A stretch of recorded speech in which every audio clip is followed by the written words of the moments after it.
Muy buenas tardes y bienvenidos a un nuevo programa. ¿Qué tal? ¿Cómo estás? Muy bien, ¿qué tal estás? Muy bien, fenomenal. Muchas gracias por estar aquí. ¿Lista para grabar un nuevo programa? Sí, lista. Sí. Estupendo, fenomenal.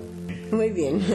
Bueno, pero el otro día estábamos hablando de los balseros y tal, sí. Porque fíjate, hay otro tipo de balseros que son, por ejemplo, algo que yo he vivido un poquito más de cerca, que son los balseros cubanos, que atraviesan las 90 millas que hay entre Cuba y el estado de la Florida, en Estados Unidos. Sí.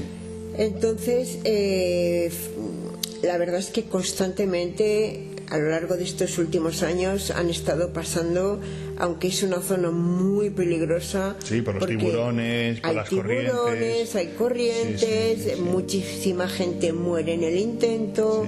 Bueno, y luego huracanes y todo. Exacto.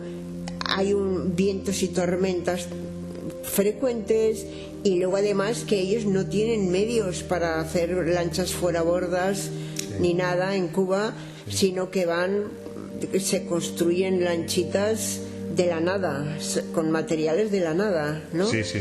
Entonces, yo tuve la oportunidad de conocer algunos cubanos que ya vivían en Miami hacía muchos años, y entonces la comunidad cubana paga una cantidad mensual y se llama... han hecho una organización que se llama Hermanos al Rescate. Entonces cada día salen a la costa para ayudar, para ver si hay balseros y ayudarlos. Entonces hay una ley americana que dice: el balsero llega, el primero que llega toca tierra, ya tiene derecho, la ley le protege, tiene derecho a quedarse. Pero si lo coge el barco de la policía, entonces lo devuelve a Cuba. Entonces, en las costas del sur de la Florida, pues está pequeñas barcas de Hermanos al Rescate y las barcas de la policía. Entonces, el primero que se topa con una balsa, pues si tiene la suerte de que es un hermano al rescate, llega a tierra y le acogen. Pero si es un policía, pues le va a deportar otra vez. Sí, bueno, esto es la llamada la ley de ajuste cubana, que básicamente lo que permitía era pues reconocer que en cuanto tocabas pie, ya podías estar en Estados Unidos, que solamente ocurría con Cuba, pero me parece que ahora, desde hace un par de años, ya esto no lo han cambiado por Trump. Claro, seguro. El presidente Trump dijo... Se acabó, ¿no? Sí. Seguro, porque yo es que te estoy hablando de hace... todo esto que te estoy contando hace más de 30 años. Entonces, que actualmente será muy diferente. Yo creo que sucedieron dos cosas bastante interesantes recientes. Uno fue con Obama, que Obama fue el primer y único presidente que intentó entablar relaciones desde la Revolución Cubana. O sea, que llevaba desde el 1959, con la apertura de intentar llegar a normalizar las relaciones. De hecho, no hay embajada de Estados Unidos en Cuba, sino que hay una llamada oficina de intereses. Entonces, claro, por ahí es donde se gestiona todo el tema de las visas para poder viajar y demás. Y bueno, durante esos años lo que se intentó hacer fue un acercamiento donde se podía viajar desde Cuba a Estados Unidos, porque siempre ha estado prohibido. Las remesas, gente que a lo mejor vivía fuera de Cuba y quería enviarle dinero a casa a sus familiares, pues podía hacerlo.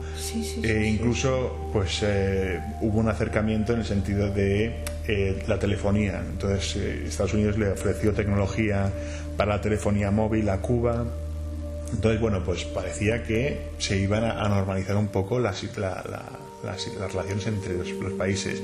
Y esto fue a raíz de que cuando murió Nelson Mandela, en el funeral estaban Fidel Castro, Raúl Castro y Obama. Y entonces se ve que el Papa Francisco hizo un acercamiento entre ambos para que para que vieran que ya el sufrimiento que era innecesario, que estaba creando a la población. Necesitaban pues pasar página y cerrar un capítulo de la historia. Y entonces ahí pues empezó como una nueva etapa que parecía que iba a ser muy fructífera. Entonces Obama fue el primer presidente que visitó Cuba. Y yo me acuerdo de ver las imágenes cuando ocurrió esto, del Air Force One, del avión del presidente que iba a aterrizar en Cuba. ¡Qué fuerte! Y entonces la gente tomando fotos, entonces se veía pues los típicos coches de los años 50 cubanos y el avión a punto de aterrizar. Entonces, bueno, era bastante llamativo, era único, una cosa única. Pero que desde la época de Trump, pues claro, dijo, no, esto ya lo vamos a quitar. Reforzó lo que es el bloqueo económico de Estados Unidos ante Cuba. Que tú realmente, o sea, si tú eres una empresa cubana y quieres comerciar con Estados Unidos, no puedes. O sea, no puedes exportar, no puedes importar, no puedes exportar a un país para que luego se importe en Estados Unidos. Si el tornillo está hecho en Cuba de una radio, por ejemplo, no se puede permitir la importación de esa radio. O sea, es un sistema bastante férreo en ese sentido. Es que fíjate, yo esto lo viví un poco, bueno, lo que te he contado de los hermanos al rescate fue hace muchos años, ¿no? Pero cuando estaba Trump, que yo estaba viviendo allí, fui a una peluquería y la peluquera era cubana. Entonces me atendió y la llamaron por teléfono. Entonces puso el teléfono delante de mí para ella poder ver mientras trabajaba detrás de mí. ¿Y quién era? Era su mamá, porque ella tenía un hijo de 3 años que... ella vivía en la Florida, pero su mamá en Cuba estaba con el hijo de esta chica de 3 años. Entonces iban a un centro comercial porque no tenían internet, y en el centro comercial podían engancharse a una red de internet y hablar con esta chica. Entonces pude ver cómo la chica hablaba con su madre y con su hijo. Y entonces ella me explicó que había llegado a la Florida, se había puesto a trabajar de peluquera y que prácticamente todo el dinero que ganaba se lo mandaba a Cuba a su madre. Y ella iba una vez al mes a ver a su madre. Esto fue con Obama. Claro. Que era cuando esto se podía viajar de Cuba a Estados Unidos y de Estados Unidos a Cuba. O sea, ella había ido un fin de semana cada mes a ver a su hijo. Pero ¿qué hizo Trump? Bloqueó los aviones y ya no pudo ni mandarle dinero ni pudo volver a coger un avión para ver a su hijo. O sea, muy fuerte, una situación absolutamente terrible. Y esta chica me lo contaba todo de primera mano, porque esta política absurda va contra los individuos. Sí, desde luego. Bueno, esto también ocurre bastante, como por ejemplo los casos que hubo en la frontera con México, con Trump. Que bueno, pues todo aquello que bueno, pues niños solos. Claro, entonces a lo mejor gente que venía con sus hijos y deportaban a los padres y se quedaban los hijos. A los hijos los metían en jaulas como animales. Claro, los niños no entendían nada porque eran niños muy pequeños. Y bueno, pues una situación diplomática tremenda. Yo, claro, tuve la oportunidad de conocer a una persona que trabajaba, él era cubano y trabajaba en estos balseros que llegan,